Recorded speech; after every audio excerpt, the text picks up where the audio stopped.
तमिलनाडु, असम, पश्चिम बंगाल, केरलम के साथ साथ पुदुचेरी के चुनावी नतीजों से पहले उत्साह का माहौल दिखाई पड़ रहा है।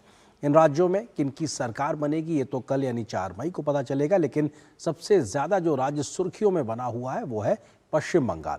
मतगणना से पहले आज दिन भर पश्चिम बंगाल में सभी दल अपनी अपनी जीत का दावा कर रहे हैं। तो इस बार बंगाल में बम्पर मतदान किस ओर जाएगा, इसको लेकर भी लगातार कयासों का बाजार गर्म है। इस बीच चुनाव आयोग ने बंगाल की फाल्ता विधानसभा सीट पर फिर से मतदान कराने का फैसला किया है, जिसके बाद अब कल 294 की जगह 293 विधानसभा सीटों पर ही वोटों की गिनती होगी। पश्चिम बंगाल में सत्ता की चाबी किसके हाथ लगेगी, इसका औपचारिक फैसला तो कल मतगणना के बाद होगा, लेकिन सभी पार्टियां परिणाम आने से पहले ही जीत के दावे कर रही हैं।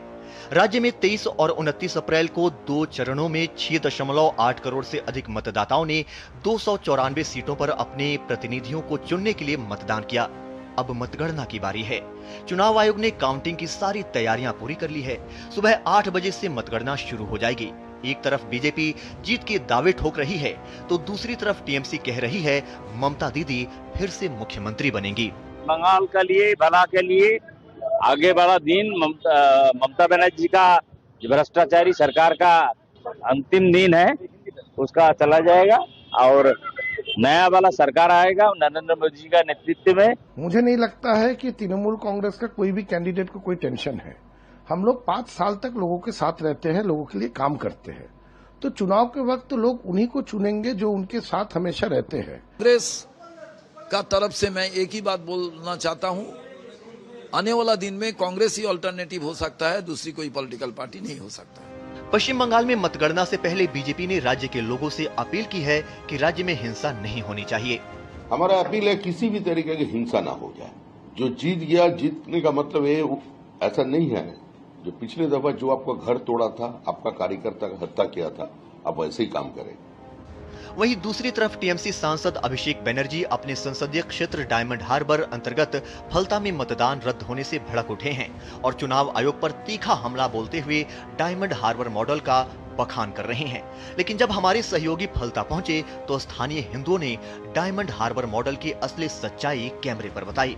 अभिषेक बनर्जी कह रहे हैं कि ये जो चुनाव आयोग ने यहाँ पर फिर से रिपोल के लिए बोला है, घोषणा किए हैं, जो भी करे डायमंड हार्बर मॉडल पे दाग नहीं लगेगा। डायमंड हार्बर मॉडल क्या है? डायमंड हार्बर मॉडल तो पता नहीं, पर दाग नहीं लगेगा। वो तो आगे से ही दाग लगा के बैठा है। दाग नहीं लगेगा क्या बोल रहा है? वो तो आगे से ही दाग लगा के बैठा है। हाँ, दाग लगेगा क्या बता रहे हैं? हमको बस चाहिए, हम लोगों का यहाँ पे सुरक्षित नहीं रहता है। हम लोगों का महिला लोग, हमारा भाभी को धमकाता है, चाचा को धमकाता है, भाभी को जाके बोलता है कि तुमको मार दूंगी, काट दूंगी, घर जला दूंगी, घर से निकल जाओ, ऐसे करके हमको धमकी दे रहा है। हम लोग बस यही बोल रहे हैं कि हमारा धमकी ना मिले, हम लोगों को इंसाफ चाहिए बस।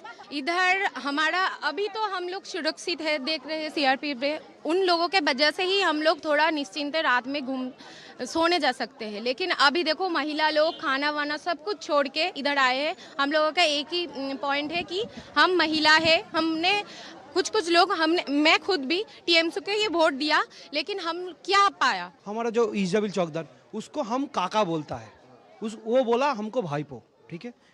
इतना अच्छा संपर्क था, तो हमको बोला जे तुम नहीं वोट देगा तो बहुत अच्छा हुआ, सबको खुश होगा।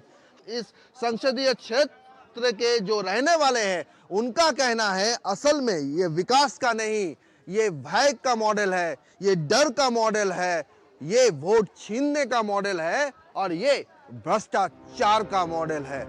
आपको बता दें कि चुनाव आयोग ने फाल्ता विधानसभा क्षेत्र के सभी 285 पोलिंग स्टेशनों पर 21 मई को दोबारा मतदान कराने का आदेश दिया है। काउंटिंग 24 मई को होगी।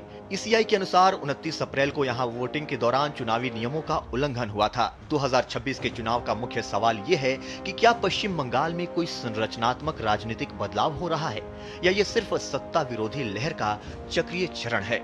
इतिहास बताता है कि बंगाल में जब भी बदलाव होता है वो निर्णायक होता है। सौरभ दत्ता के साथ ब्यूरो रिपोर्ट, डीडी न्यूज।